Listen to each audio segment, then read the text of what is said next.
Muy buenas noches. Muy buenas noches a todos. Bienvenidos a la ponencia del día de hoy. Un gusto saludarlos. También un agradecimiento muy grande al Grupo de Perú que nos da la oportunidad de compartir la ponencia del día de hoy. Muy agradecido por la oportunidad y también por la presencia de todos ustedes.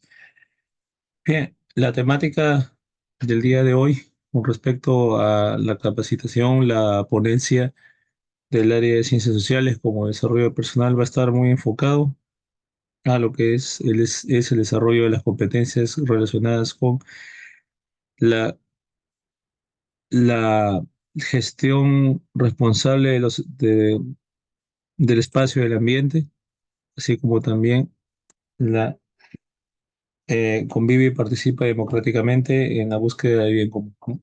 Esta es la temática que vamos a ver el día de hoy. El espacio, ¿no? El espacio geográfico, como nosotros lo vemos aquí, como construcción social y la ciudadanía ambiental. ¿Por qué ciudadanía ambiental? Porque el enfoque del área es ciudadanía activa, ¿no? Esto es muy importante de tener en mención, de tener conocimiento. La multidimensionalidad, multicausalidad y multiescalaridad, ¿no? Que son factores muy determinantes y muy cuantificables y visibles dentro del estudio de la realidad temática de un espacio geográfico. Vamos a hablar también de los principios geográficos, de situaciones que afectan la construcción de las normas y también situaciones que afectan también la convivencia democrática, ¿no? Muy bien, bueno, mi nombre es Diego Bringas, soy docente de Ciencias Sociales, al igual que ustedes, y tengo el agrado de estar aquí compartiendo este momento con todos ustedes. Muy bien, vamos a pasar ahora al punto que yo quiero mencionar, que quiero yo comenzar con un video interactivo con todos ustedes.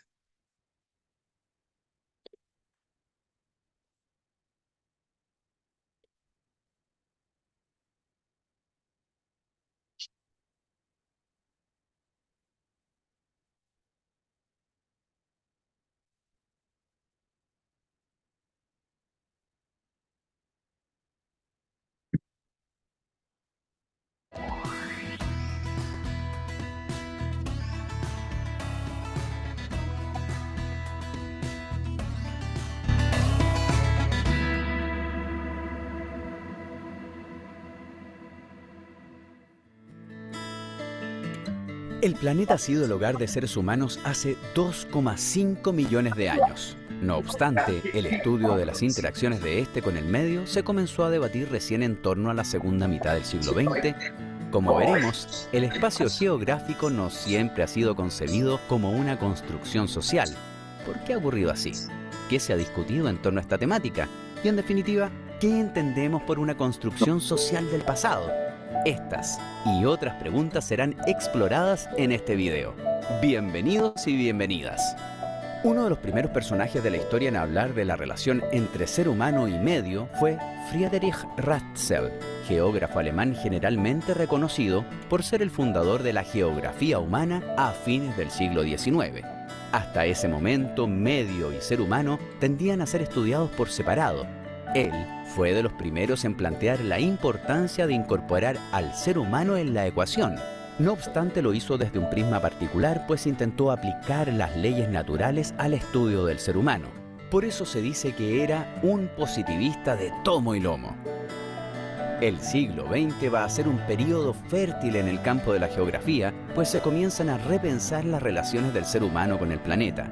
De esta manera irrumpe la idea de que el espacio es organizado por las relaciones entre quienes lo habitan, es decir, el individuo pasa a ser considerado un sujeto activo en la relación con su entorno.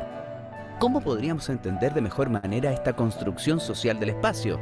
¿Y en qué se diferencia de las conceptualizaciones previas y aún vigentes en algunas ramas de la geografía?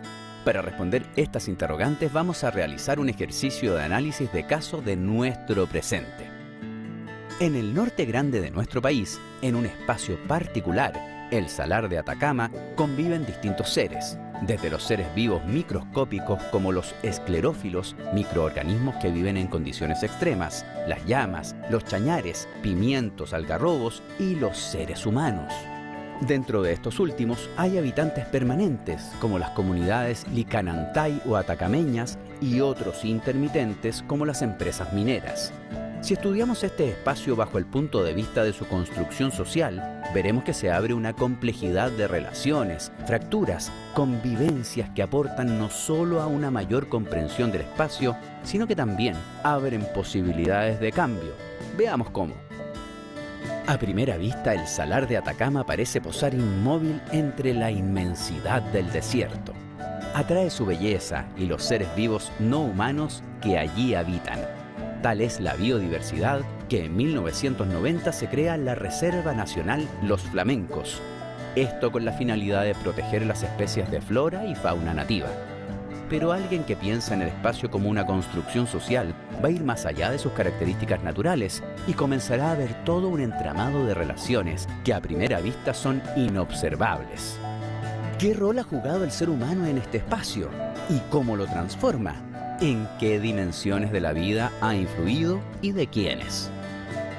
El Salar de Atacama pertenece al llamado Triángulo del Litio, que abarca el Salar de Uyuni en Bolivia y salares del noroeste argentino. Es un punto clave a nivel mundial, pues alberga una de las materias primas, el litio, necesario para la transición energética, es decir, el paso a sistemas de producción energética con bajas emisiones de carbono. Las empresas del litio se instalan en este espacio, caracterizado por ecosistemas con vegetación escasa y dispersa, afectando la disponibilidad de agua, pues sus faenas requieren alto consumo de agua. Esto también afecta a la flora y fauna del lugar.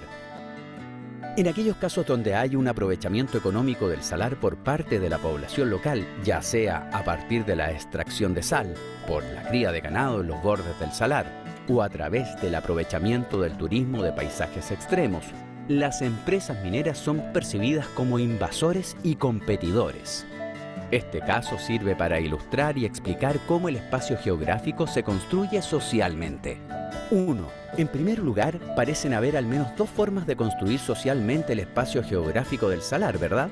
El salar no está estático o inmutable en el desierto, es intervenido por medio de prácticas concretas. Por un lado el de las mineras y por otro el de las comunidades locales. Las mineras conciben el espacio bajo una lógica extractivista que tiene mayor consideración de la sustentabilidad global que local. Por lo tanto, el espacio es intervenido para un fin mayor.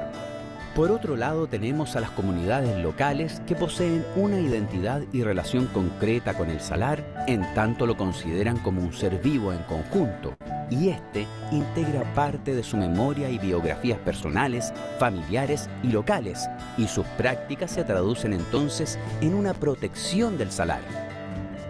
El salar como construcción social.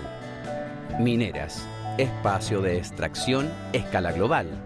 Comunidades, espacio de protección, espacio de memoria, espacio vivo, escala local. 2. En segundo lugar, al explicar cómo el espacio se construye socialmente, podemos observar que estas formas entran en tensión al tener fines opuestos. Sin embargo, observar estas tensiones abren el espacio a posibilidades de cambio y diálogo entre distintas formas de concebir e intervenir el espacio geográfico. ¿Y tú? ¿Cómo aprovecharías el potencial de concebir el espacio como una construcción social? ¿A qué caso lo aplicarías? A continuación te sugerimos algunos espacios. Identificar dos elementos que permitan explicar que la ciudad está construida socialmente. Reconocer dos elementos que expliquen que el mar de nuestro país es un espacio construido socialmente. ¿Qué otros espacios se te ocurren?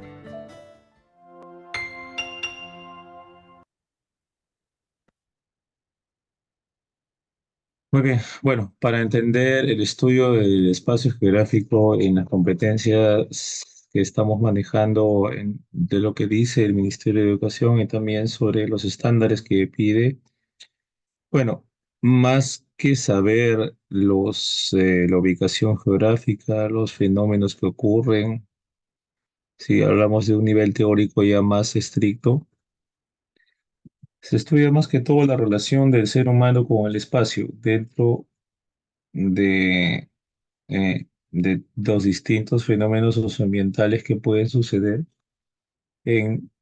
en un medio geográfico, que esto involucra también aspectos relacionados con actividades económicas, actividades productivas y también con distintas actividades sociales, ¿no? Entonces, la actividad social tiene un impacto significativo en el ambiente, sí. Eso también hace que el hábitat donde se habita o donde hay un punto de convivencia, pues sufra cambios, ¿no? Por eso que el medio ambiente o el medio ambiente, si lo definimos como un componente, técnicamente es el conjunto de componentes, ¿no? ¿Qué implica estos componentes? Implica componentes biológicos, sociales, físicos. También tiene que ver componentes culturales y económicos, porque dentro de un medio geográfico también hay ese tipo de componentes, ¿no?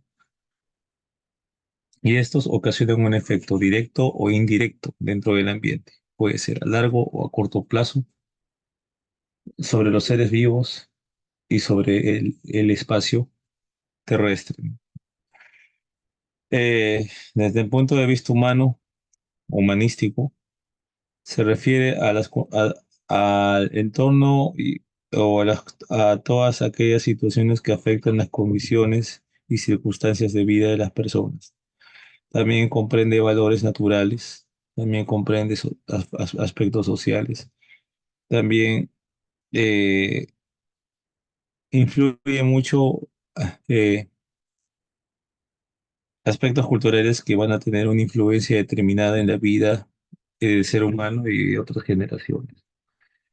No se trata de solo el espacio que se desarrolla en la vida, sino de toda una interacción, ¿no? Esa interacción tiene eh, involucrado a los actores sociales, que son la naturaleza y el ser humano, ¿no?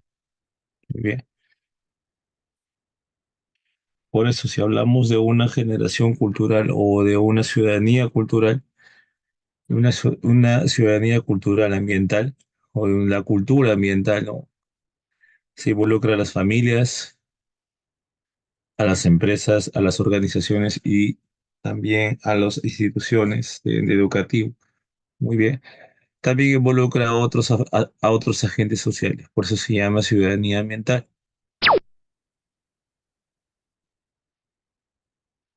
Bien. La cultura ambiental siempre va enfocado al aspecto ecológico, ¿no? Al aspecto ecológico de poder armonizar con el cuidado del medio ambiente y promoviendo una economía sostenible, ¿no?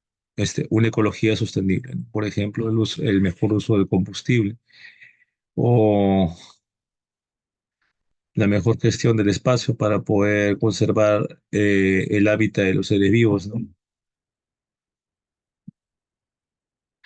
Es una situación que se va trabajando porque a lo largo del tiempo la intención es que eso no se pierda. Y lo que hoy en día se piensa es que no hay que olvidarse de esos problemas, sino contribuir a un desarrollo para evitar situaciones como la contaminación, el calentamiento global y entre otros factores, ¿no? Hay problemas muy serios como el calentamiento global, como el cambio climático, ¿no? Que eso también constituye un agente nocivo para el mundo, ¿no? Para el planeta. La contaminación del aire y la destrucción de los ecosistemas, que son problemas que puede llegarse a controlar, ¿no? Para evitar así la erradicación de las criaturas vivientes o de otras especies, ¿no? Ya sean plantas, animales, incluso también el mismo humano, ¿no? Eh, Esta relación lo va haciendo también eh, muy importante para la armonía del ambiente, ¿no? Involucra seres bióticos. Los seres bióticos estamos hablando de al conjunto de seres que forman dentro del espacio geográfico, por ejemplo, la naturaleza, el cielo, el agua, el aire, la flora, ¿no? También involucra elementos culturales, ¿no? Como los valores, las creencias y también, por supuesto, el ambiente, ¿no? que tiene que ver con elementos naturales y culturales. Eh,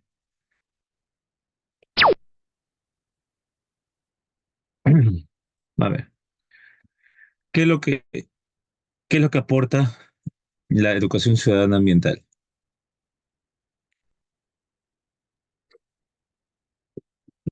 Bien, la sociedad, sabemos nosotros que pasa por evoluciones y pasa eh, eh,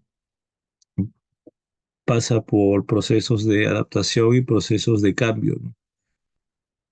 Pero lo que se busca en la ciudad ambiental es que el ser humano tome aspectos axiológicos netamente humanísticos para poder contrarrestar ciertas situaciones que vayan a perjudicar su hábitat, ¿no? Porque la intención de una cultura ambiental es que se evite eh, la extinción, incluso hasta la muerte, ¿no?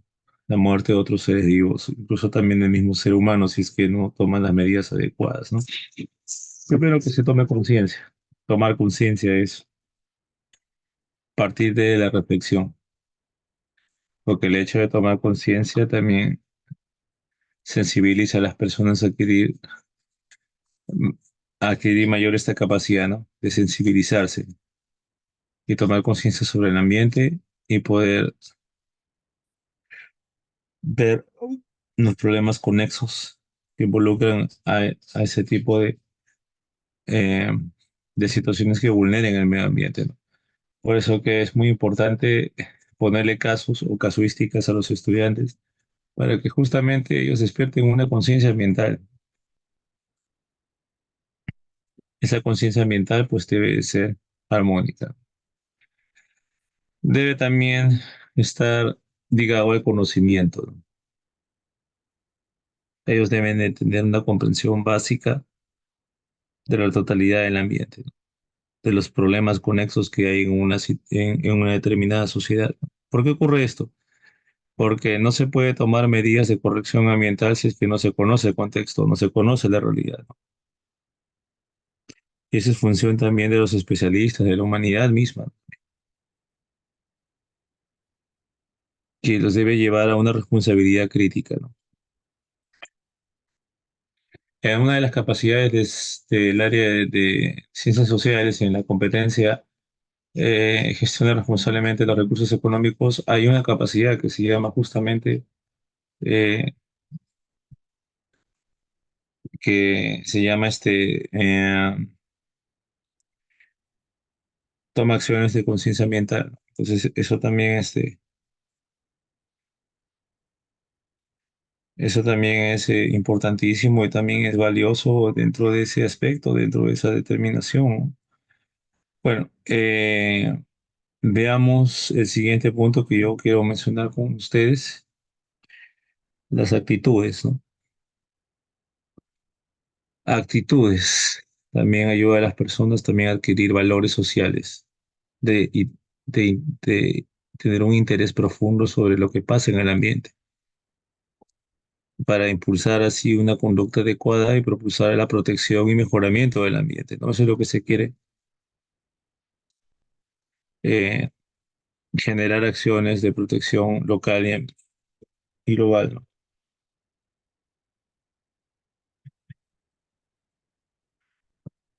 Bien, también están las aptitudes, ¿no? O las capacidades que tienen las personas para resolver problemas ambientales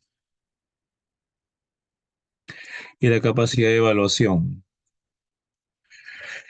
eh, Tiende a ver la educación ambiental en función de los factores ecológicos, políticos, económicos. Esto más que todo tiene que ver con el aspecto político, el aspecto normativo, el aspecto económico, ¿no? De cómo se propulsa el medio ambiente tomando medidas adecuadas o medidas políticas que puedan ser beneficiales para el ambiente.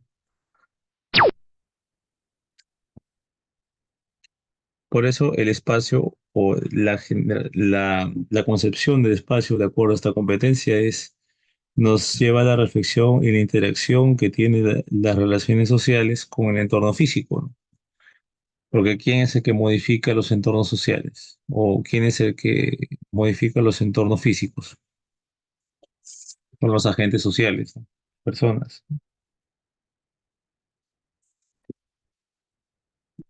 Bueno,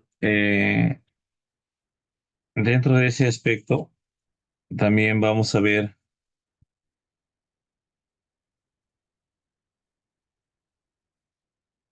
en un contexto urbano, por ejemplo, la distribución de espacios públicos y privados también refuerzan la relación de poder, desigualdades y sociales y valores culturales, ¿no? Porque también involucra valores culturales, ¿no? Este, pueden tener un impacto significativo en la inclusión social y acceso a los recursos de servicios y también y a la calidad de vida de los ciudadanos. Eh,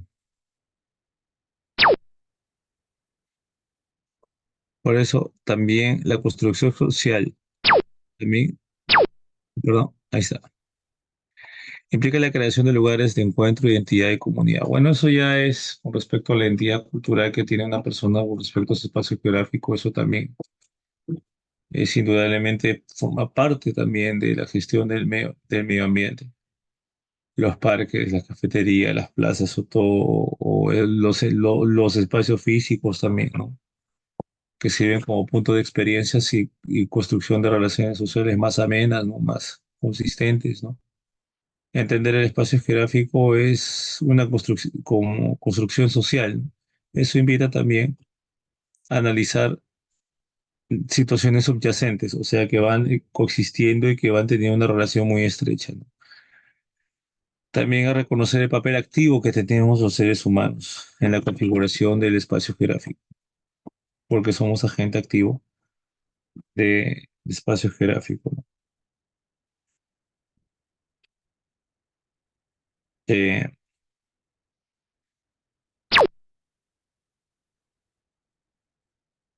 la ciudadanía ambiental también implica una gran responsabilidad, por supuesto, también de preservar y tomar las medidas adecuadas para poder llevar situaciones que sean armónicas y que sean las mejores de acuerdo a lo que es la prevención de agentes nocivos que dañan el medio ambiente. Esta ciudadanía va más allá de los límites geográficos, ¿no? Por supuesto, porque en fin y al cabo, el final de todo, el ser humano es el que la cuida, ¿no? El que cuida el planeta, ¿no?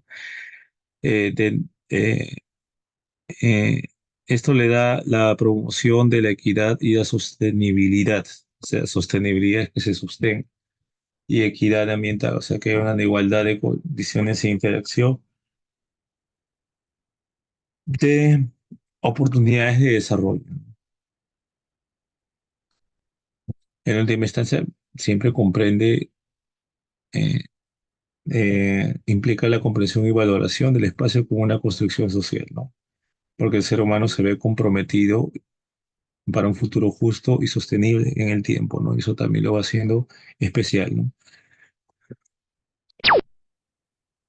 Ya, vamos a pasar a un video antes de pasar este punto que yo quiero compartir con ustedes.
Bien, ahora se me escucha.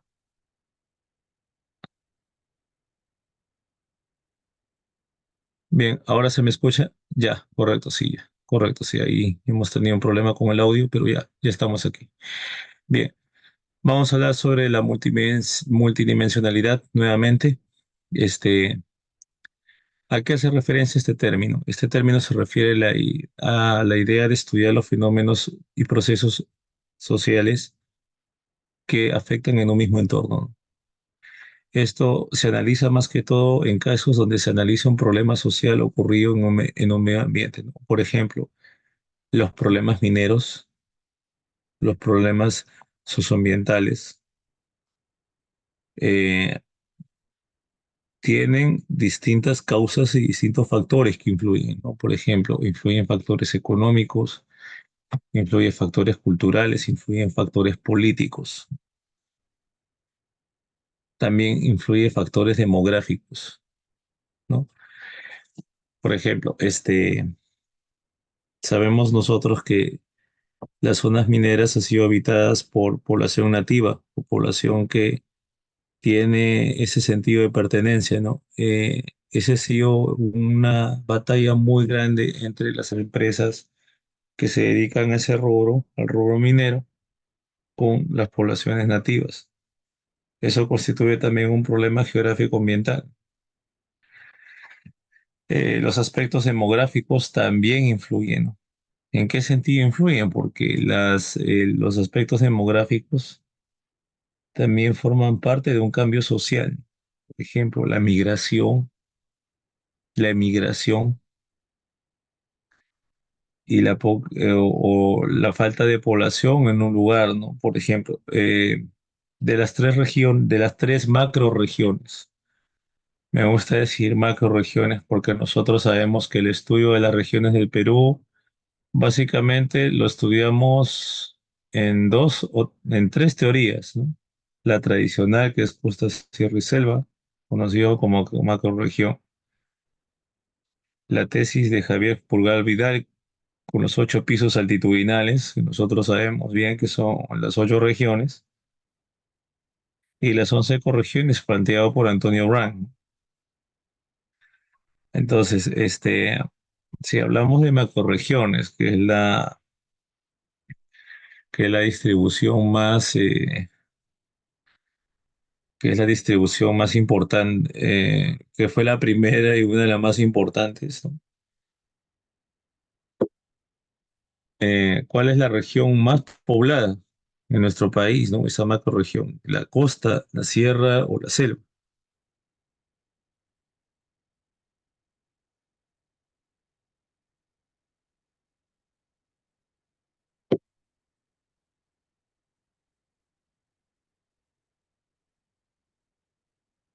Ah, la costa, la sierra o la selva. ¿Cuál de las tres es la más poblada?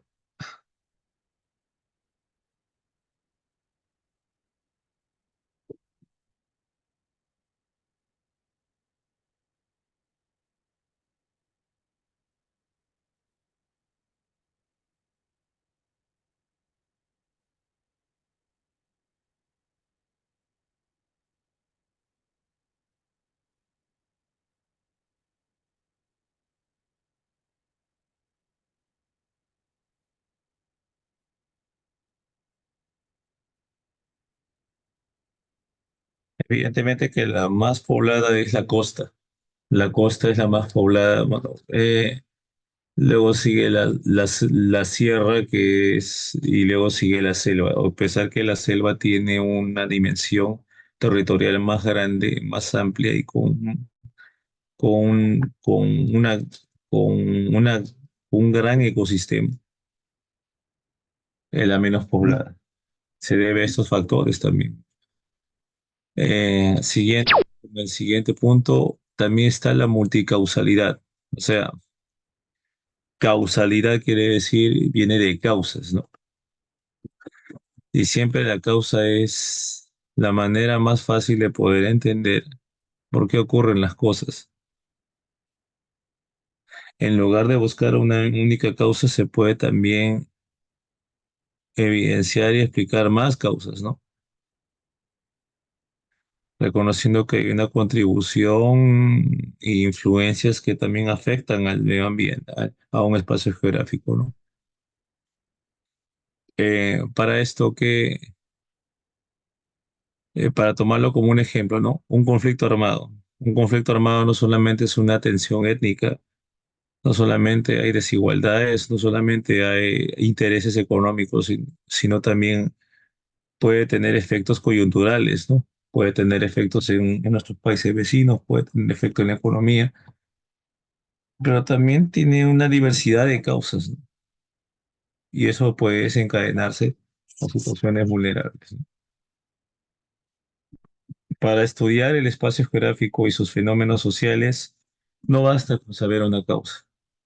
Se tiene que saber la amplitud de esas cosas, ¿no? La amplitud de, de distintos factores que constituyen el porqué, ¿no? Siempre la causa es el porqué, ¿no? ¿Por qué ocurre esto? Causa número uno, tal cosa y tal cosa. La consecuencia es el efecto, ¿no? El efecto que causa tal consecuencia, ¿no?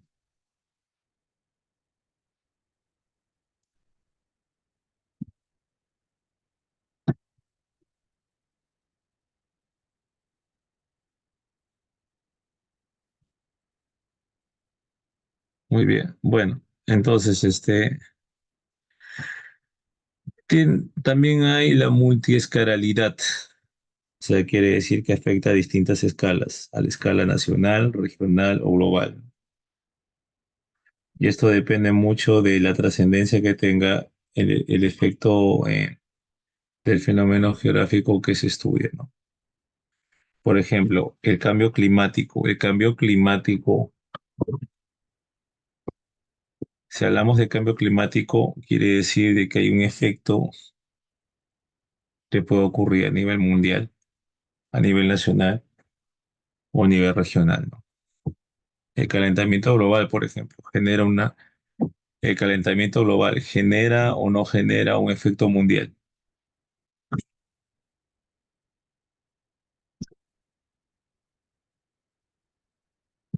Por lo general, el calentamiento global, como es global, afecta a gran escala.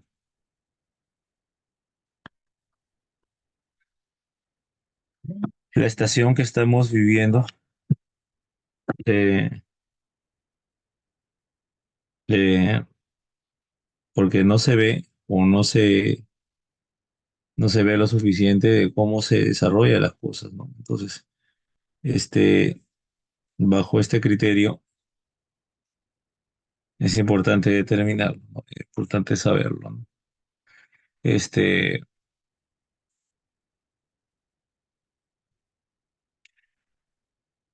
también se examina dichos fenómenos a nivel de cada análisis de acuerdo a los problemas que tenga cada sociedad, ¿no? Por ejemplo, este, si hay efectos ambientales en una sociedad donde el índice de pobreza es alto, el efecto va a ser más grande, el efecto va a ser más, más chocante. Y esto también es significativo, ¿no? Es impactante, ¿no? Para la sociedad, ¿no? A ver, vamos a poner el caso muy común que pasa, el tipo de cambio. Muy bien. A ver, el tipo de cambio, o sea, el cambio de la divisa, si el dólar aumenta su valor, ¿qué va a pasar con las demás regiones? ¿Cómo va a afectar eso a nuestros intereses económicos y financieros a nivel de desarrollo geográfico? ¿No va a afectar o no?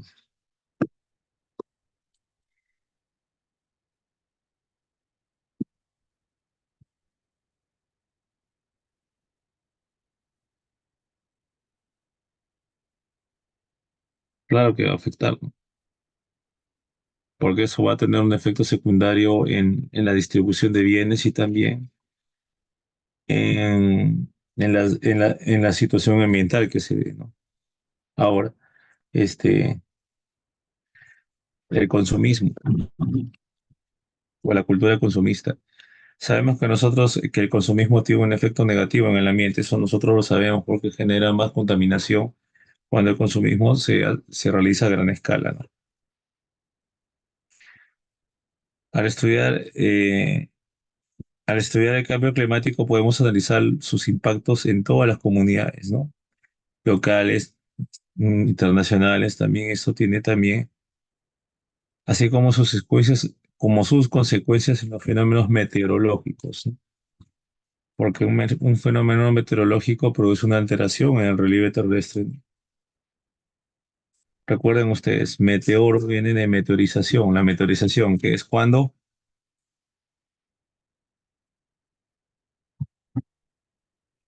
cuando hay un impacto fuerte en el relieve terrestre, ¿no? El relieve terrestre se va partiendo o va teniendo partículas, ¿no? Eso es la meteorización, ¿no? Fenómeno meteorológico.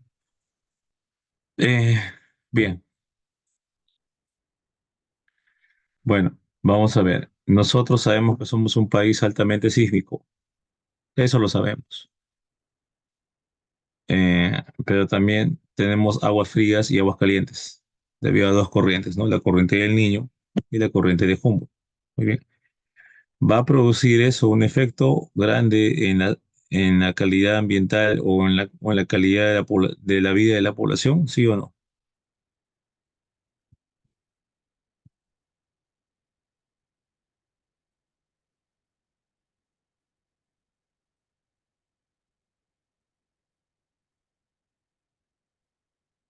Sí va a producir, ¿no? Porque eso también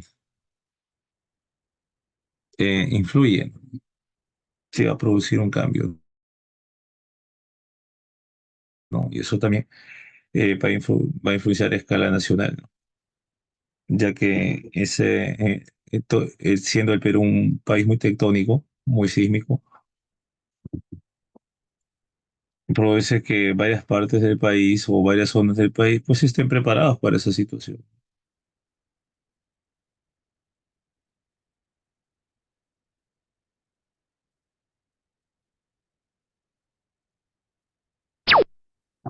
Ya, a ver, primero, vemos aquí los elementos.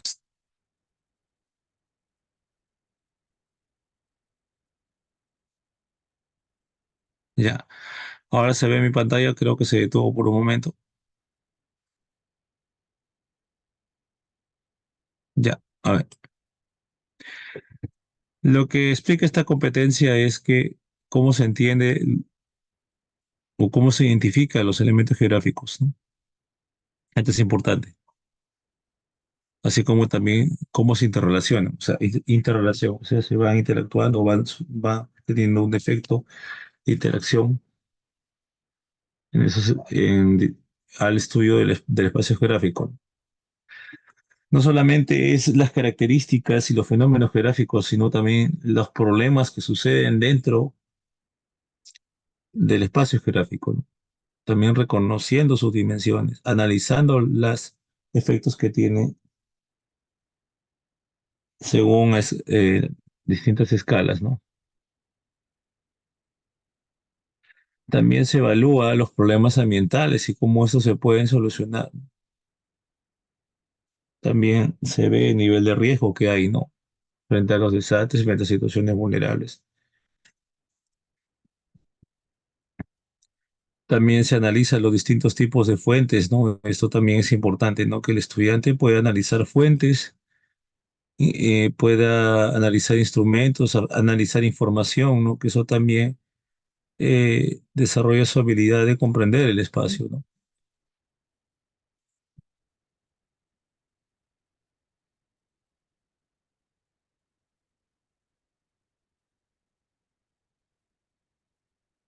Muy bien, bueno, yendo a este aspecto,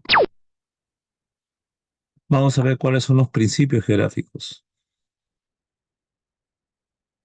Primero tenemos los principios geográficos, son los conceptos o fundamentos que guían el estudio y la comprensión de la geografía, así como también el análisis de la superficie terrestre y también cómo estos se pueden entender y analizar frente a distintos eh, contextos, ¿no? Por ejemplo, Vamos a ver, un país, a ver, escojamos cualquier país.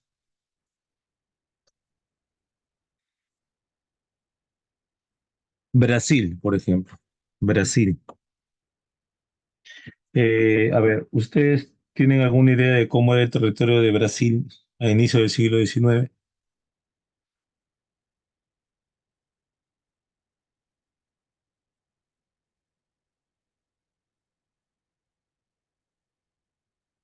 Era una franja muy grande, muy grande, muy grande, que abarcaba gran parte de las zonas amazónicas del Perú.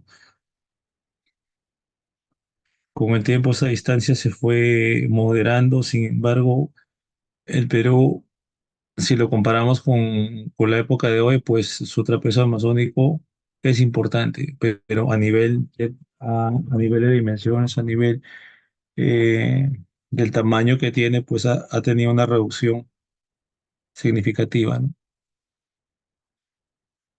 Eh, Vamos a ver, primero, algunos principios que se puede también corroborar sobre ello, ¿no? Primero, localizar. A ver, localizar es saber dónde está un lugar, la posición o lugar específico que se encuentra a cualquier punto determinado de la Tierra, ¿no? Que nosotros querramos hallar, ¿no? Esta localización se puede describir utilizando coordenadas geográficas, ¿no? Direcciones relativas o puntos de referencia, ¿no? Muy bien. A ver, por ejemplo, cómo yo le guío al estudiante que un espacio geográfico tiene una gran diferencia horaria con otro. ¿Cómo le hago saber eso? Para que el estudiante tenga una idea de cómo interpretar el espacio geográfico, ¿no?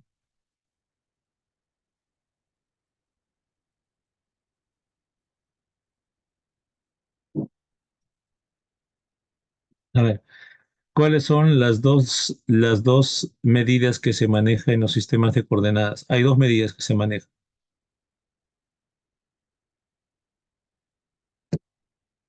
Una son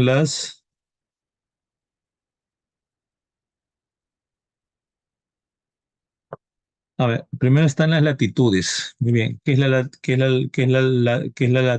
latitud?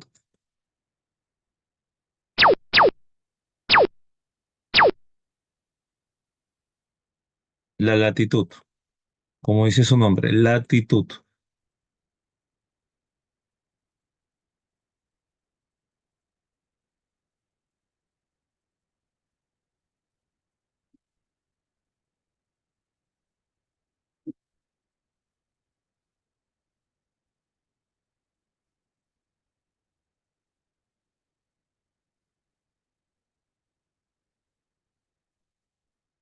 Ya, a ver, la latitud y la longitud son principios de medición dentro de las escalas o dentro del sistema de coordenadas geográficas, ¿no?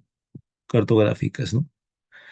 Las escalas es la relación que tiene el espacio geográfico con la realidad, que se representa mediante gráficos cartográficos, ¿no? Por ejemplo, si quiero graficar el mapa mundi, tengo que utilizar escala pequeña, escala mediana si quiero graficar, por ejemplo, una isla o una carta topográfica, ¿no? Si quiero graficar un plano de un edificio, tengo que utilizar escala grande, ¿no? Mm. ¿Bajo qué principio se rige este, esta, este enfoque? A ver, primero, este, ¿cómo le hago saber yo al estudiante cómo se mide o cómo saber el cálculo de horario según la localización en que se encuentra? Fácilmente. La latitud no nos ayuda mucho porque la latitud sabemos nosotros que es la distancia angular que tiene la Tierra con respecto al Ecuador, o sea, de 0 grados latitud norte y latitud sur, y se mide por 90 grados cada uno. la que nos ayuda y nos orienta a saber cuál es el cálculo horario respecto a cualquier punto de la Tierra es la longitud, porque la longitud nos marca un punto de referencia, 0 a 180 grados este y 0 a 180 grados oeste, porque recuerden que el giro total de la Tierra es 360 grados, ¿no? Si veo dos naciones que están a longitud 180, quiere decir que la diferencia horaria es igual. Y ahí el estudiante lo va entendiendo. Es el principio de localización.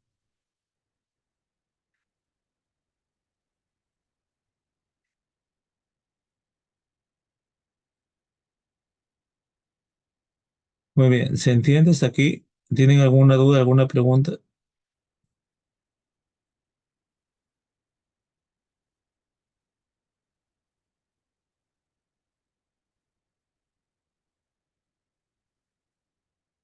Bien, a ver, sigamos. Bien, al no haber preguntas, entonces vamos a continuar.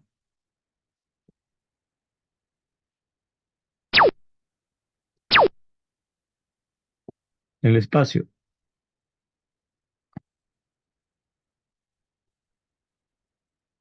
El espacio es el área física que abarca la superficie terrestre. Eso también estudia cómo se distribuyen los elementos del espacio geográfico, ¿no? Esto también incluye elementos naturales y humanos, ¿no?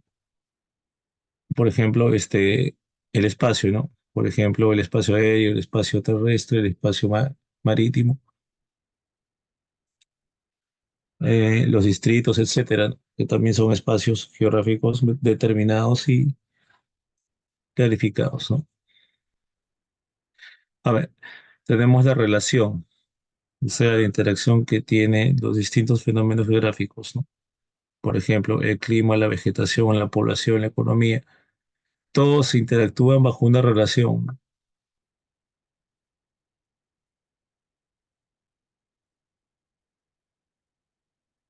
Esto también se rige bajo principios que se analizan y se ven en el tiempo, ¿no? Por ejemplo, a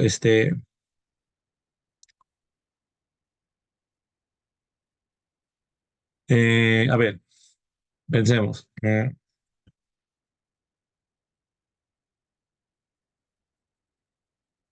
La vegetación en el Cusco, ¿no? Nosotros sabemos que Cusco es altura, que tiene también una relación estrecha con sus elementos ambientales y culturales, ¿no? Eso también va formando también un sistema de vida que es significativo e importante para mucha gente. Eh, También el movimiento. Por ejemplo, el movimiento no me refiero al movimiento tectónico, sino me refiero al movimiento terrestre relacionado con agentes humanos. Ajá.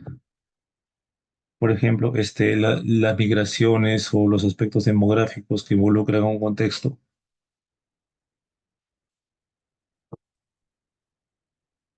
Por ejemplo, vamos a ver el estudio de las migraciones peruanas en los 80 desde el punto de vista geográfico, cómo influyó en otras naciones, ¿no? Por ejemplo, la migración de peruanos que se dio en esa época fue grande, ¿no? Porque marcó toda una época, ¿no? Que se vivió en ese tiempo, ¿no? Eso también es un fenómeno de movimiento, ¿no?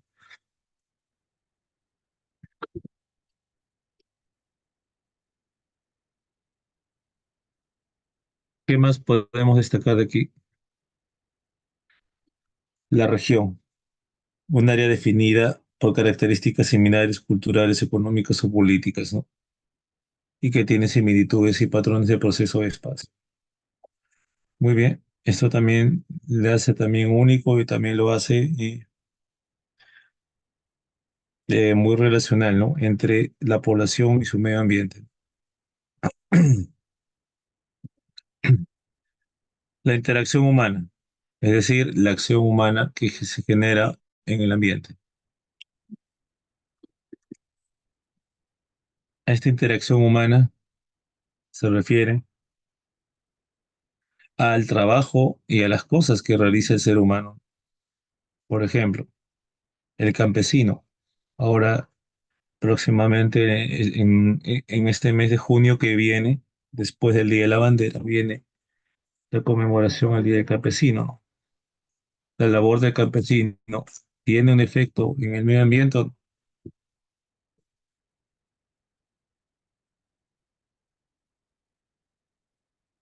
¿tendrá o no tendrá un efecto?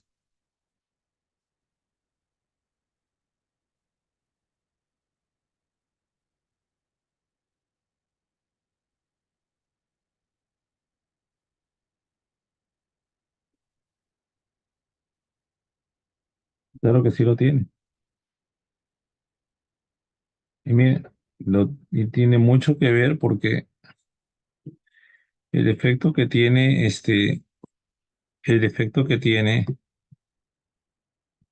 el campesino es modificar la tierra, cuidarla, conservarla, pero también le produce pero también genera una acción que es la productividad del relieve, del relieve terrestre.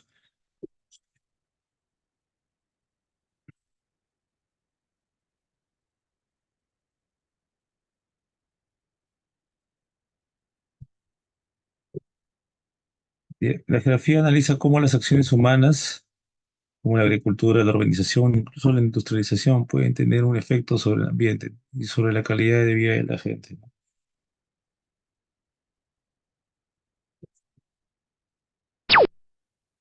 Bien, a ver, ¿alguna duda, alguna pregunta para pasar? Hemos terminado esta primera parte sobre la competencia de gestionar responsablemente el espacio y el ambiente para ir a lo que es eh, la- los temas relacionados con la competencia, convive y participa democráticamente.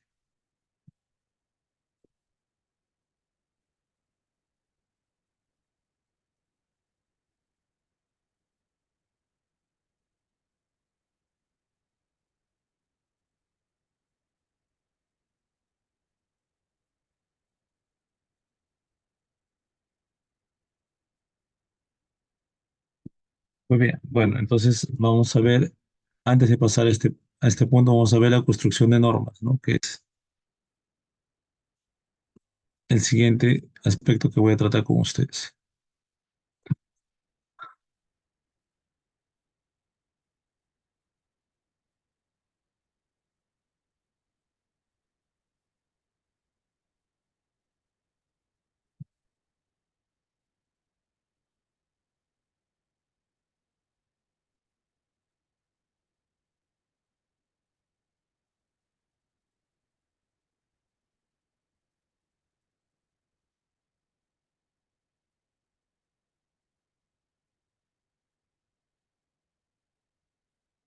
A ver, voy a proyectarlo, a ver, permítanme.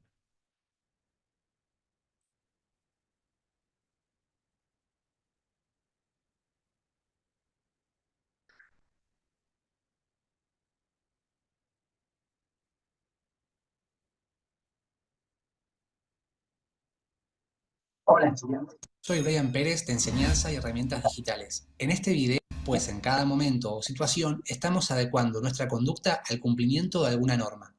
Raro, ¿verdad? Pero estamos tan interiorizados con ellas que lo hacemos de forma natural y sin pensarlo.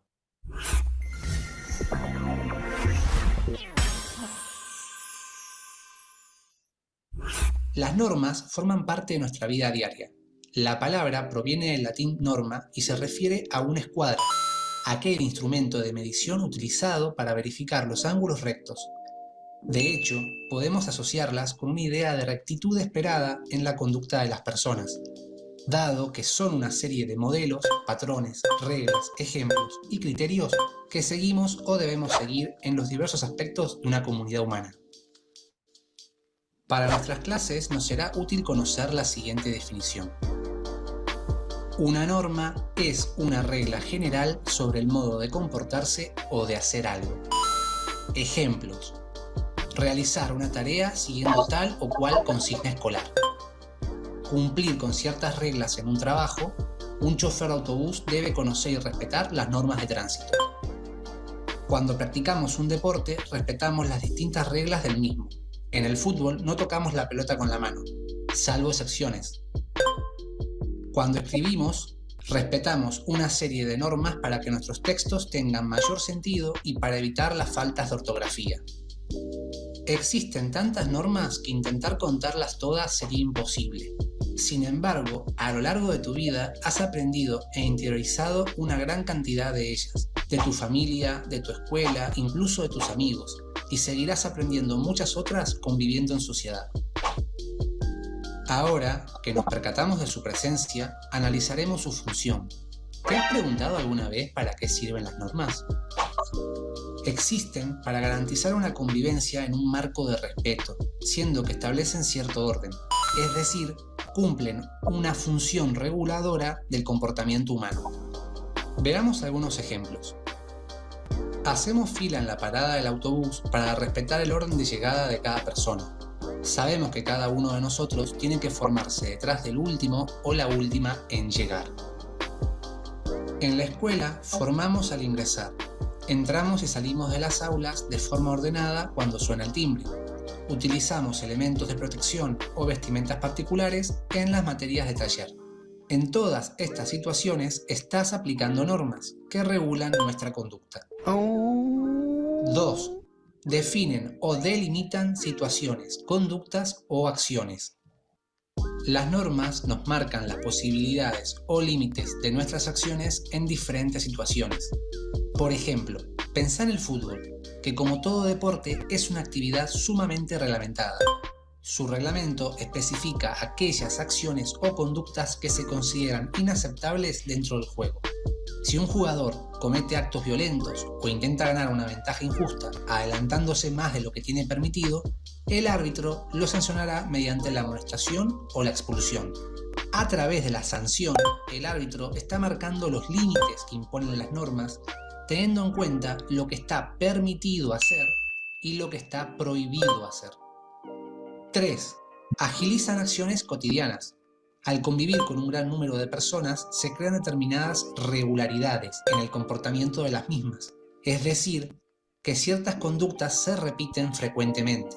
Entonces, nos es posible que podamos anticipar las conductas de otros y a la vez tomarlas en cuenta para actuar en sociedad. Ejemplos. Si tenemos que llegar rápido a algún lugar, podemos tomar un taxi.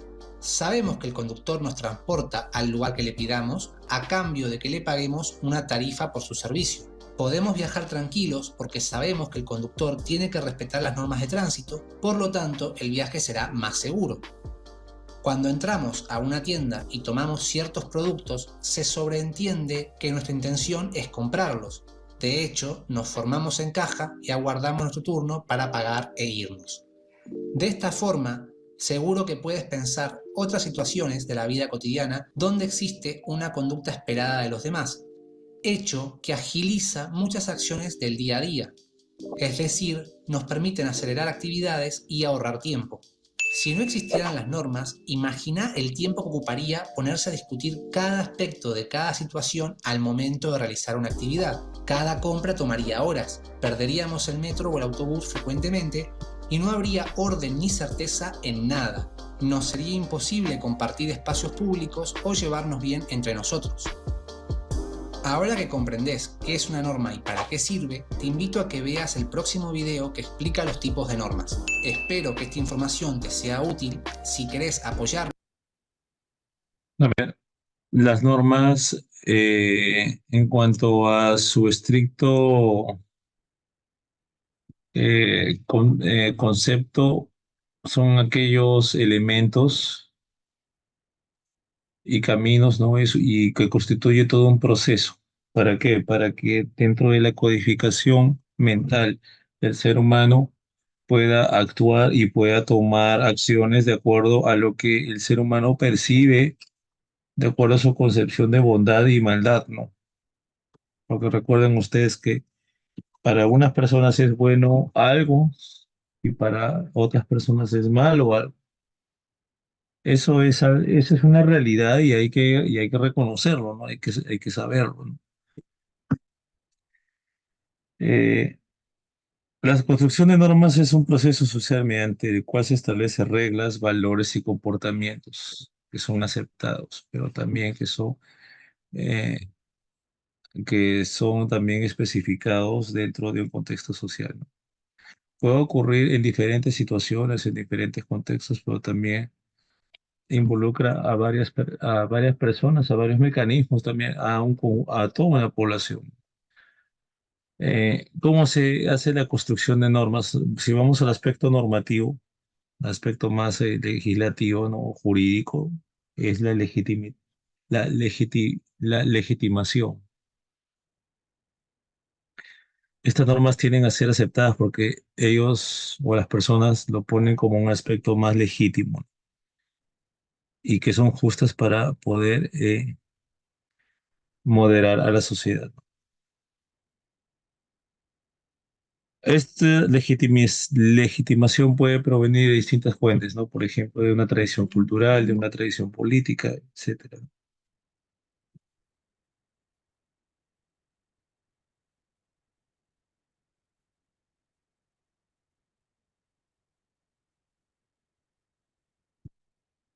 Muy bien,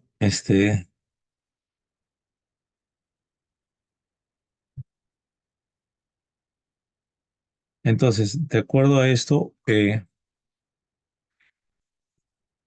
esta situación también genera una cierta eh, legitimación justa, ¿no? Eso también lo hace posible a un aspecto religioso y a un consenso social más aprobable, ¿no?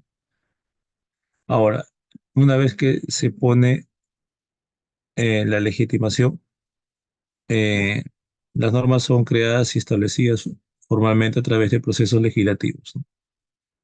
O sea, los procesos legislativos eh, forman parte también de un proceso legal, ¿no? Porque eso le da también más peso a que la sociedad pueda respetar diversos criterios, ¿no? Esto yo quiero llevarlo también a la reflexión. Para la construcción de normas, muy importante es que el ser humano pues, pueda tener un proceso de reflexión y también un proceso de regulación en la sociedad, ¿no? Pero para que el ser humano pues, pueda llegar a ese punto, pues las generaciones jóvenes pues, tienen que seguir reglamentos, ¿no?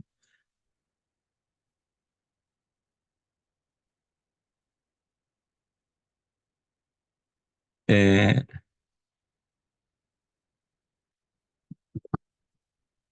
por ejemplo, eh, si los jóvenes o los escolares no obedecen las normas del colegio desde jóvenes, bueno, eso saben ustedes que tiene un efecto secundario en el tiempo, ¿no? Por eso es que la violencia social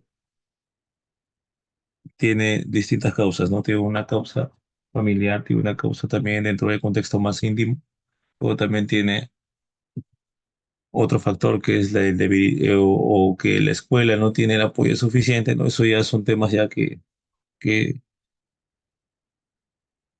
tienen distintas dimensiones, ¿no?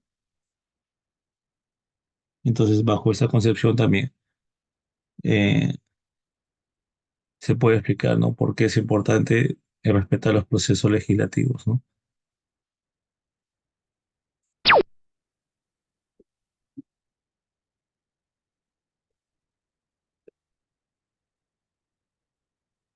La costumbre y tradición. A ver, costumbre y tradición. ¿Qué es una costumbre y una tradición? Bueno, yo quiero marcar aquí distintas situaciones y contextos. En algunas sociedades las normas se basan en prácticas y tradiciones arraigadas que han sido transmitidas de generación en generación.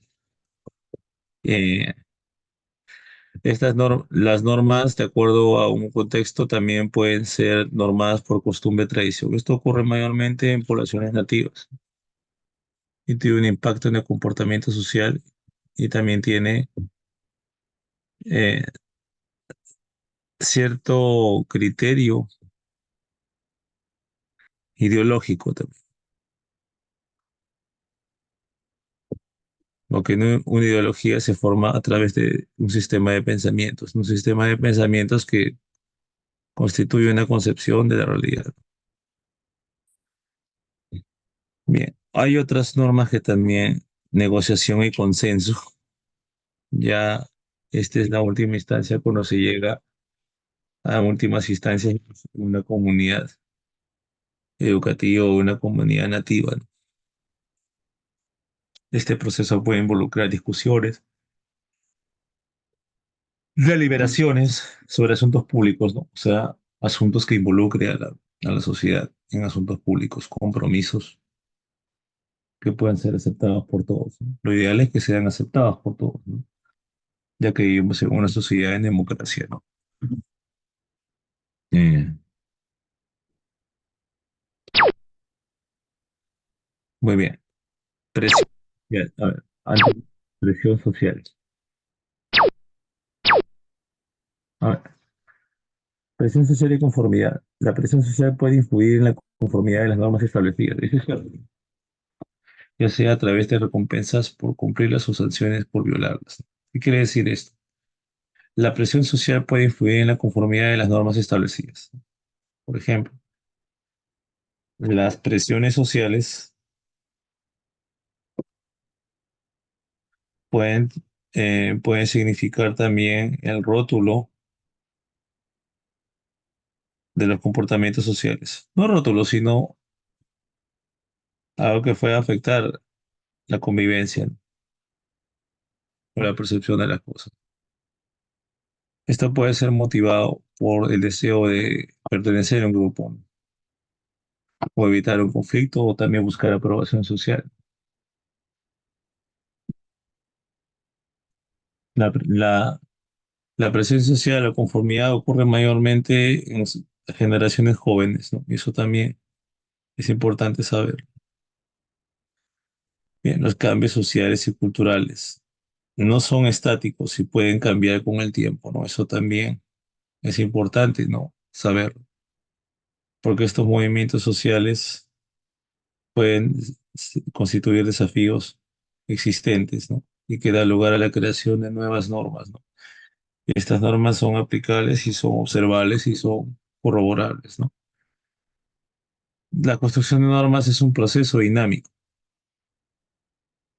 porque también comprende el establecimiento de reglas que pueden cambiar las expectativas de la sociedad.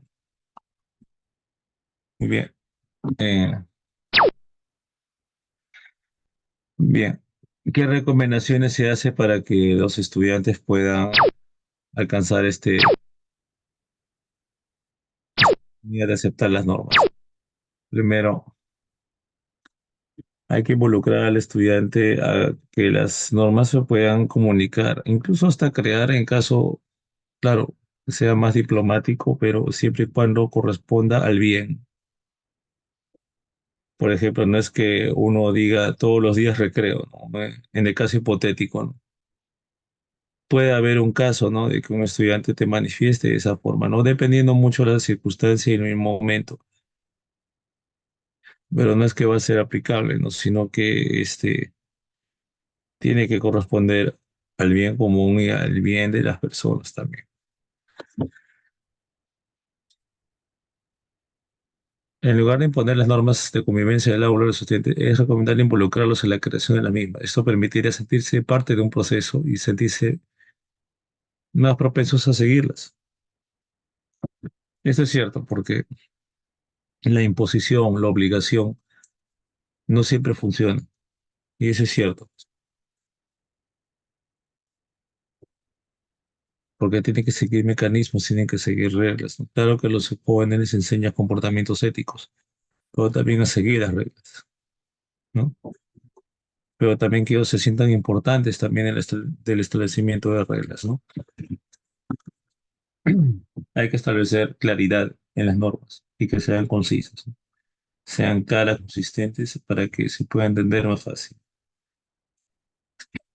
Esto involucra también que las consignas se apliquen, ya que cuando no se aplican las consignas, psicológicamente eso tiene un impacto significativo en el estudiante. Por ejemplo, si dice, esta persona no dice, pero no hace, entonces, ¿qué va? La percepción va a ser, entonces yo no hago nada. Y no debería ser así, ¿no?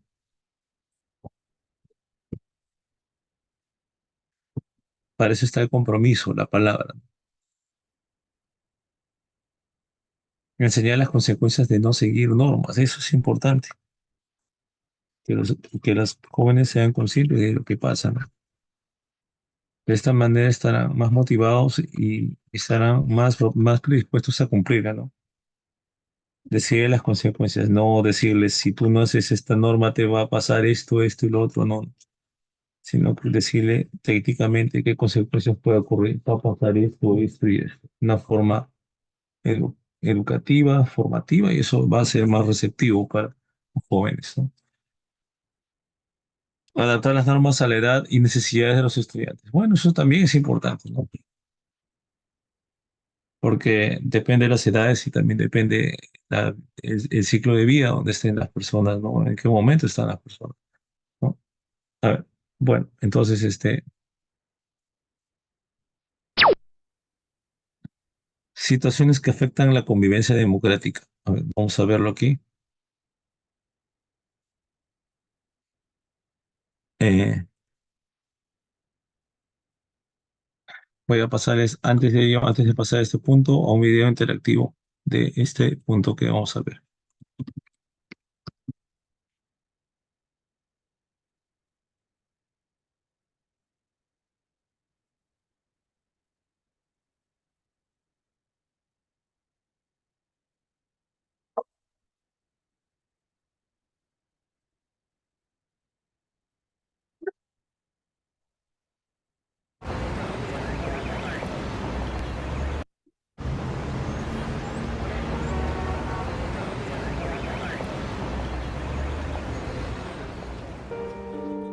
Bueno, señora, ¿le puedo hacer una pregunta?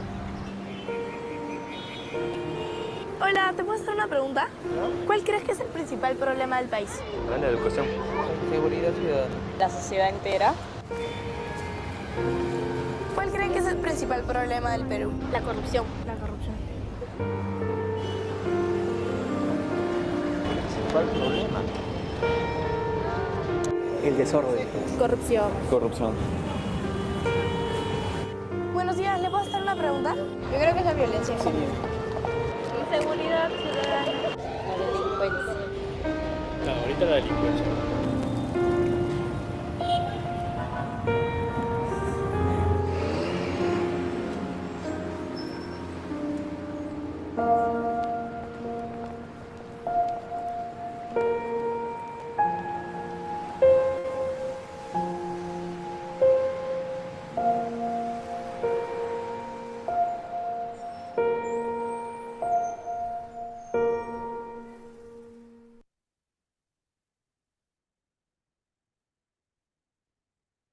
A ver, según los aspectos que hemos visto en el video, ¿cuáles son los problemas que tiene, cuál es el principal problema que tiene el Perú?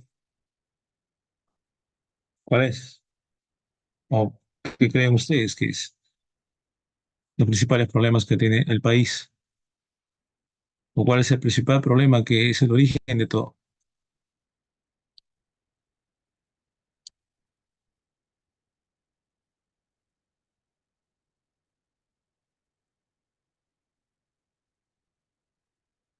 A ver, lo dejo a disposición de ustedes, lo pueden escribir también.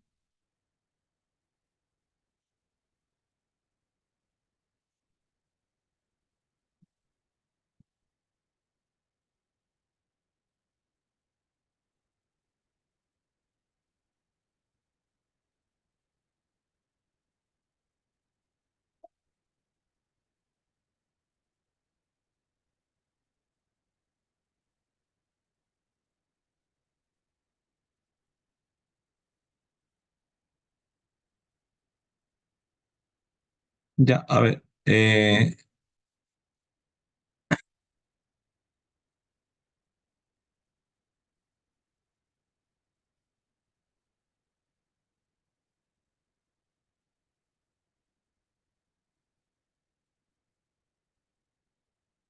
ya.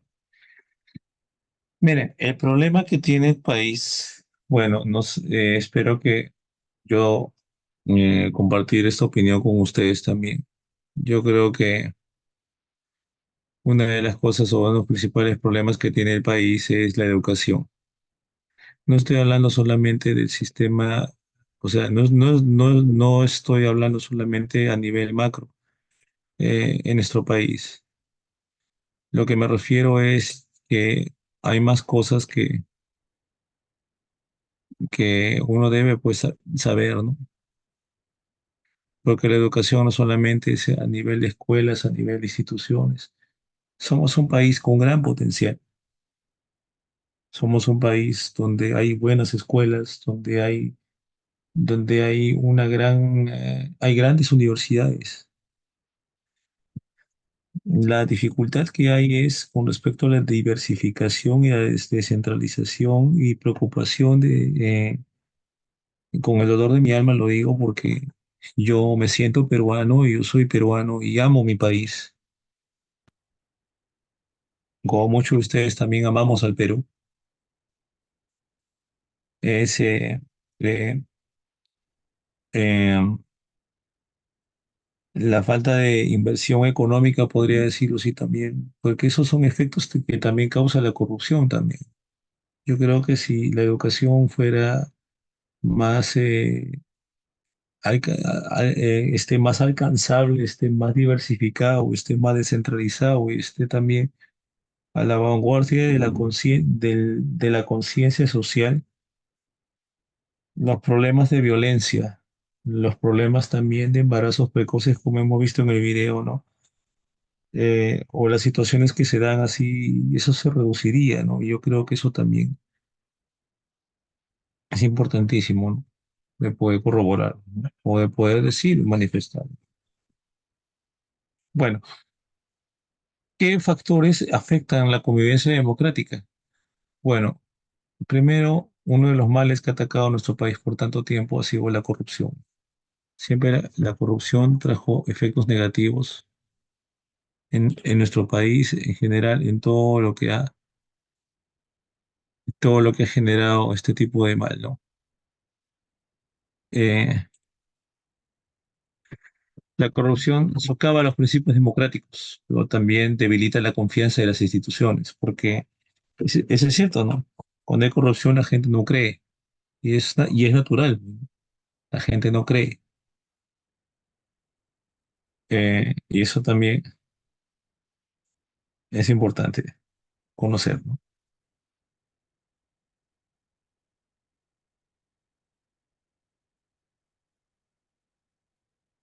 Mm.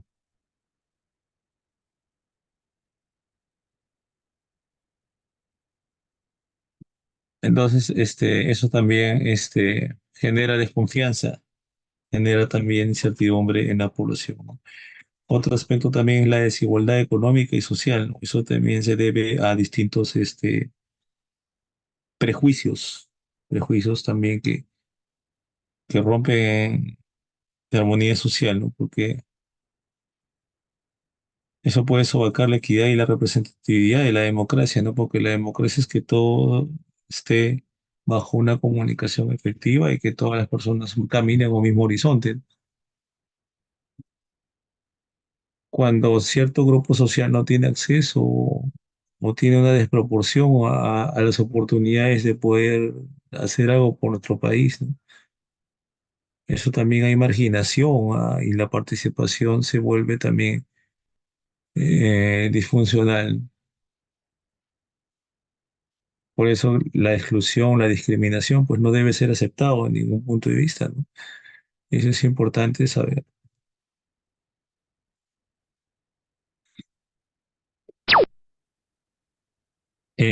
¿Qué más podemos ver aquí?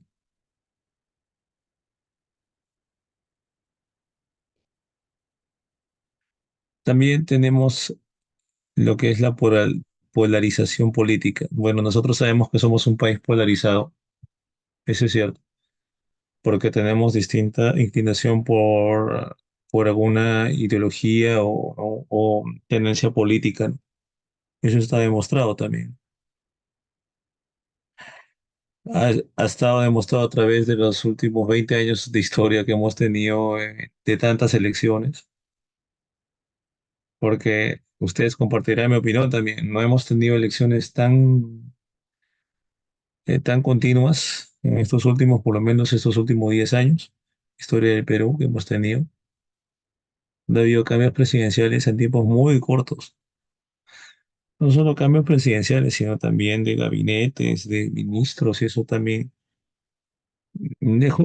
Ojo que no es un indicador bueno también que haya tantos cambios en un tiempo muy corto, porque eso también habla de una inestabilidad, ¿no? La polarización política, ¿no? Eso también, de que la población se vuelva dividida o fraccionada, ¿no? En opuestas, eh, bandos políticos. No quiere decir de que no se respeta la libertad, sino que eh, si hay mucha polarización es porque hay conflictos de intereses también. Cuando las diferentes ideologías se vuelven extremas, o sea, ya llegan al extremo, llegan al extremismo y eso se convierte en, en un riesgo, ¿no? Y eso no lleva a soluciones adecuadas. ¿Qué más podemos ver aquí? El autoritarismo y el populismo. A ver, autoritarismo. A ver, el populismo, como nosotros sabemos, el populismo está caracterizado, tiene, aunque tiene algunas similitudes, algunas no todas, ¿no? Está relacionado con las medidas de gobiernos populares destinadas a la simpatía de la población, que eso siempre va a ser una de las estrategias del populismo.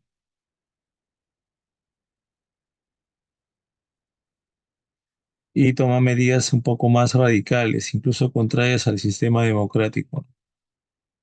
Eh, entonces la política populista siempre se enfatiza mucho diciendo el pueblo, juxtaponiendo a ese grupo como la élite, o sea, que decir que lo atribuye como una élite, que es el pueblo, ¿no? Y se atribuye también como un movimiento como un antisistema y un movimiento de antisistema ante un sistema político y también se vuelve antipolítico.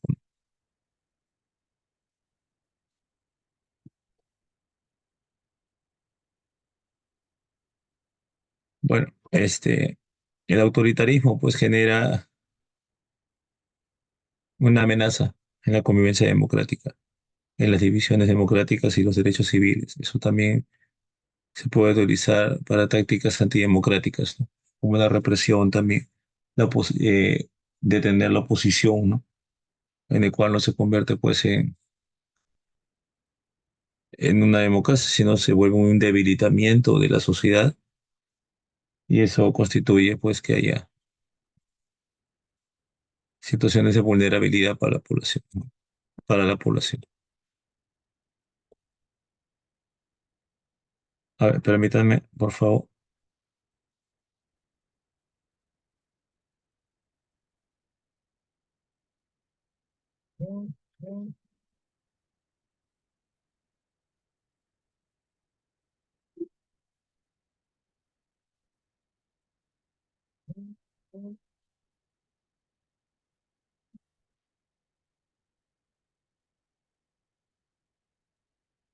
Ya, vamos a volver a compartir. Ya, por ejemplo, ahora vamos a ir, ¿qué conductas afectan la escolar? Bueno, hablando de entes democráticos. Disrupción o violencia contra las tareas escolares, eso es cierto. Eso es algo que no debemos permitir, por supuesto que no.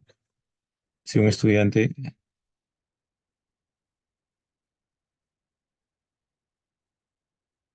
este, eh, o hay mucho vandalismo, ¿no? O violencia, ¿no? Entre las pertenencias, eso es algo que no debemos permitir. Si un estudiante hace bien sus actividades, pues lo correcto es que presente y se le dé el apoyo, ¿no? A veces no dejar Hay situaciones que ocurren también que porque uno presenta la tarea y uno es amenazado o uno es así, le infunden en el miedo, ¿no? Eso no debería ser, y eso no se debe permitir. Indisciplina, violencia contra las normas en la escuela, eso es una de las conductas que más afectan, ¿no? Indisciplina o no ser lo suficientemente consciente con las normas, ¿no? Y ya el último extremo sería ya que incluso la misma comunidad, que miembros de la comunidad educativa se presten para actos de violencia, ¿no? Que eso no es totalmente rechazable y antiético, ¿no? Violencia entre personas y conductas autodestructivas, ¿no? Por ejemplo, el bullying, el acoso, el hostigamiento, la violencia entre alumnos, entre personal y también el shooting, ¿no? No, el cutting, ¿no? Que también es un tipo de violencia, ¿no?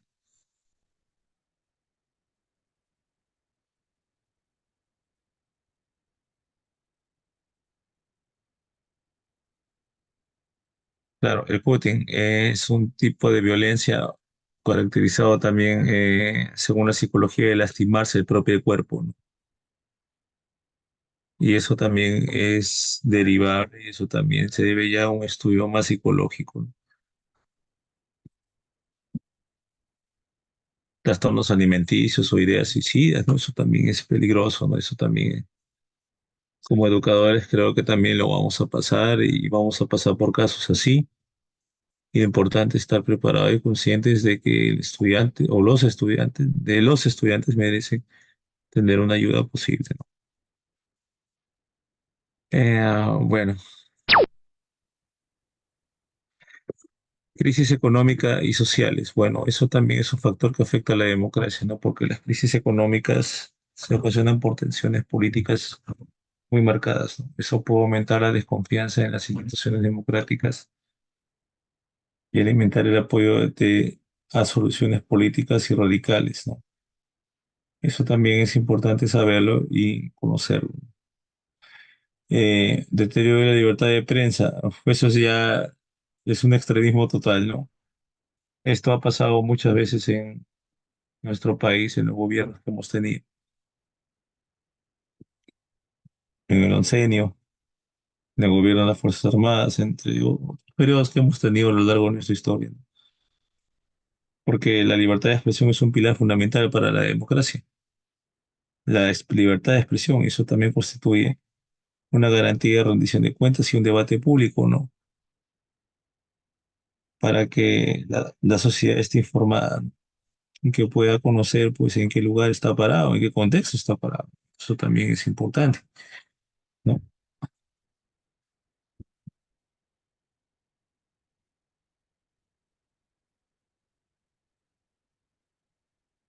Bueno, y vamos a ir a la última parte, colega. A ver, ¿qué estrategia se puede emplear para combatir los prejuicios? Bien, siempre los prejuicios se dan porque uno desconoce o porque uno no tiene la suficiente, o la suficiente cultura para aceptar las cosas, ¿no? O para poder comprenderlas y para poder, llevarlas a cabo, ¿no? Eh, para que haya una cultura más humanista, una cultura más armónica en la sociedad, ¿no? Para crear un entorno educativo más inclusivo, más libre de prejuicios, ¿no? En lo que se debe emplear primero es la diversificación del currículum. Porque si vamos, ese es ya el aspecto más documentario, más administrativo, ¿no? Compartir experiencias curriculares para combatir los estereotipos, ¿no? Perdón, a ver, vamos a volver a poner. Esto depende mucho también de la visión que le demos a los temas y también eso también involucra también a las dimensiones personales, a la dimensión espiritual, a la dimensión familiar. Y esto y a la visión más compleja del mundo. Bueno, ya sabemos que es la formación del personal educativo, ofrecer información de diversidad, equidad e inclusión a docentes. Esto puede aumentar puede ofrecer información de diversidad, equidad e inclusión a docentes y personal educativo. Puede aumentar también la conciencia frente a los prejuicios, ¿no? Y brindar herramientas para abordar de manera efectiva las situaciones. Algo que yo quería compartir y con ustedes también. Sé que todos nosotros nos hemos enfrentado a padres de familia dentro de una convivencia democrática en la escuela. Eso es cierto. Ahora, sí hay situaciones, y esto yo lo he vivido muchas veces, este, la, eh, la concepción que se tiene del padre y del estudiante. O sea, hay estudiantes que, en fin, ya tienen un comportamiento de esa manera también. Este, pero no se trata de condenar o no se trata de sacar efectos al estudiante, porque ese es el peor error que un docente puede cometer si se quiere buscar una cultura democrática y armónica en los estudiantes y en el aula. Lo importante es buscar una estrategia para que ese estudiante se sienta apoyado, sin etiquetas, sin prejuicios y sin situaciones que vulneren sus derechos, eh, o que vulnere su tranquilidad también. También pasa con los padres. Los padres también tienen aflicciones. Eso también es importante también saber. No ser indiferente, no ser destructivo como el padre, que suele pasar en muchos contextos. No solamente profesionales en la educación, sino también directivos, que son la cabeza de una institución, ¿no? Y esas cosas no pueden ser así, ¿no?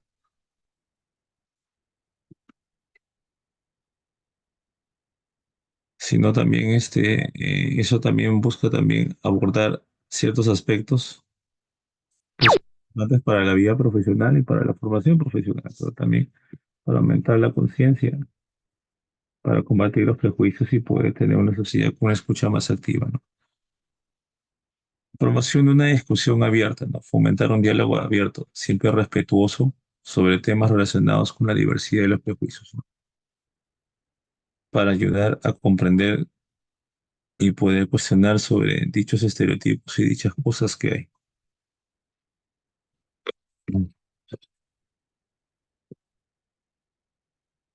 ¿no? Eso ayuda mucho a los jóvenes que en el futuro no caigan en, en situaciones de errores que puedan afectar también su formación como personas. Por ejemplo, la soberbia, la, la avaricia, etcétera, ¿no?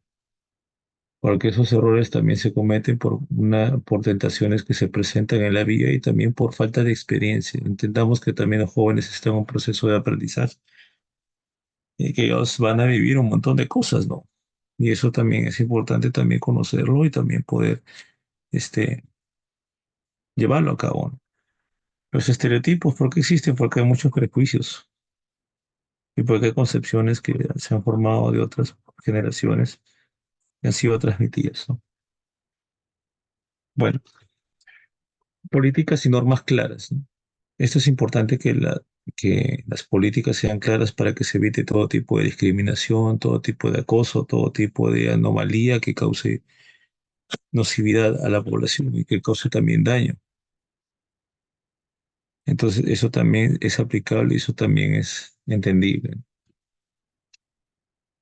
Eh, con esto que he querido decir, colegas, bueno, en realidad eh,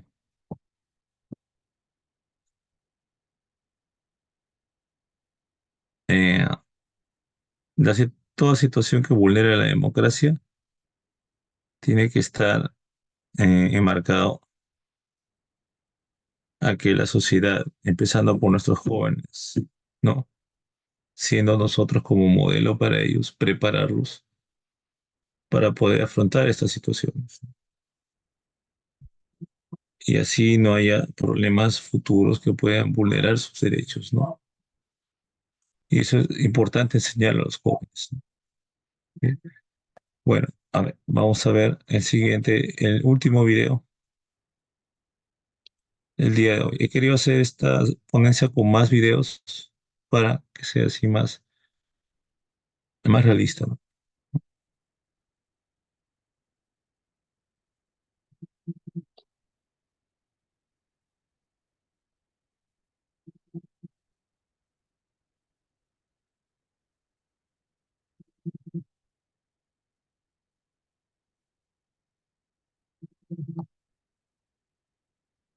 A ver, veamos.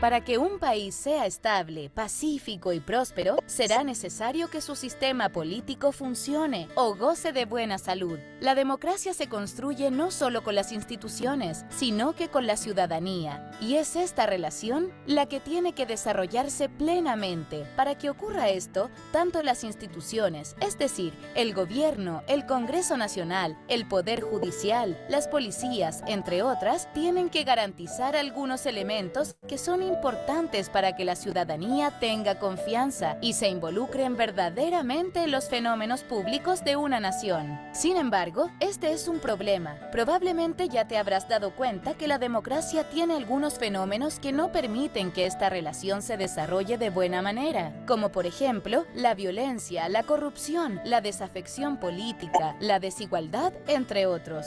En este video vamos a referirnos a algunos de esos fenómenos. La idea es mostrarte de qué se tratan, ilustrar con algunos ejemplos representativos y principalmente que tú con tus pares reflexionen en torno a este tipo de problemáticas.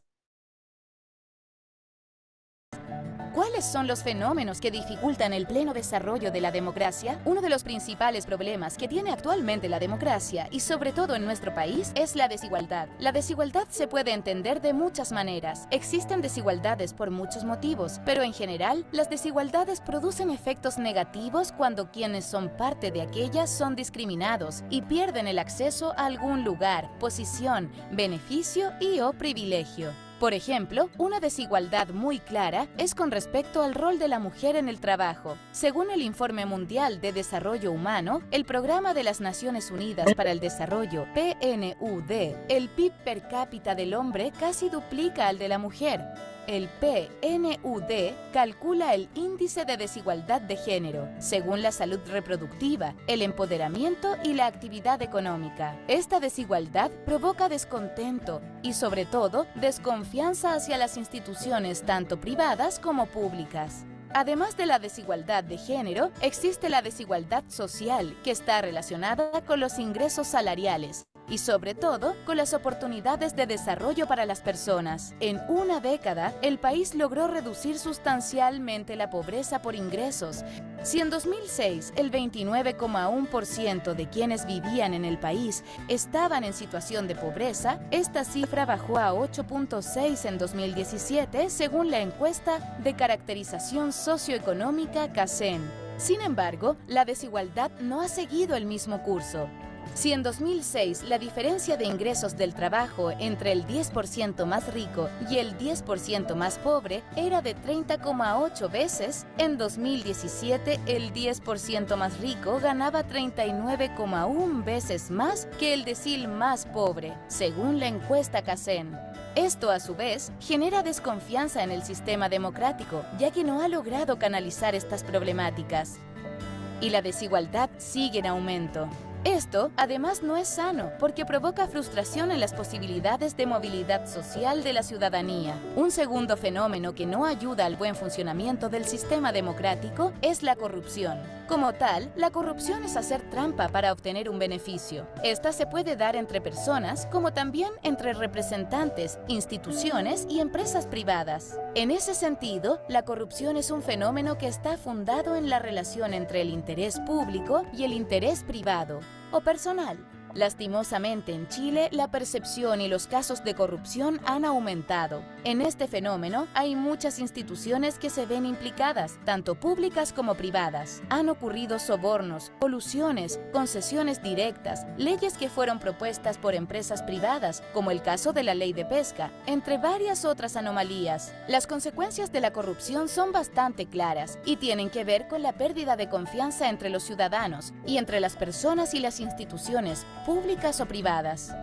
Por ejemplo, Chile es uno de los países que más desconfía de la gente en el mundo. Según encuesta por el Centro de Políticas Públicas de la UC, solo un 12,4% piensa que se puede confiar en la gente. Por otro lado, la confianza en instituciones también es muy baja, según encuesta CADEM 2019. Junto con la desconfianza, se genera un tercer fenómeno que tampoco aporta al desarrollo de una buena democracia.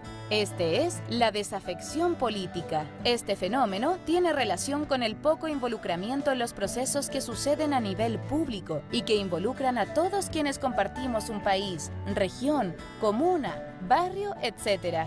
Muchas veces se cree que la desafección política solo tiene que ver con la abstención electoral. Este error se origina por la creencia en que la democracia se trata solamente de ir a votar. Pues no, la democracia es mucho más que ir a votar. Tiene que ver con el involucramiento en las problemáticas sociales, búsqueda de información y responsabilidad para con la comunidad. La desafección también tiene relación con que no se hable de política y de los problemas sociales. Según la encuesta CEP, septiembre a octubre 2017, el 47% de los encuestados mencionan estar nada interesados en la política. Bien, a veces la falta de interés político ya es por una falta de construcción ciudadana dentro de las instituciones escolares que puede pasar, ¿no? Son situaciones que se dan, aunque hay estudiantes que tienen conciencia ciudadana muy bien establecidas. O también depende también de factores culturales dentro del entorno más cercano, de los jóvenes, de los estudiantes, de las nuevas generaciones, ¿no? Eso también es importante, ¿no? Que ese fortalecimiento de la concepción democrática no se limita solo al voto, sino también tiene otros elementos y otras cosas que también son importantes para la conciencia ciudadana. Bien, bueno, eh, hasta aquí ha sido la ponencia del día de hoy. ¿Tienen alguna duda, alguna pregunta?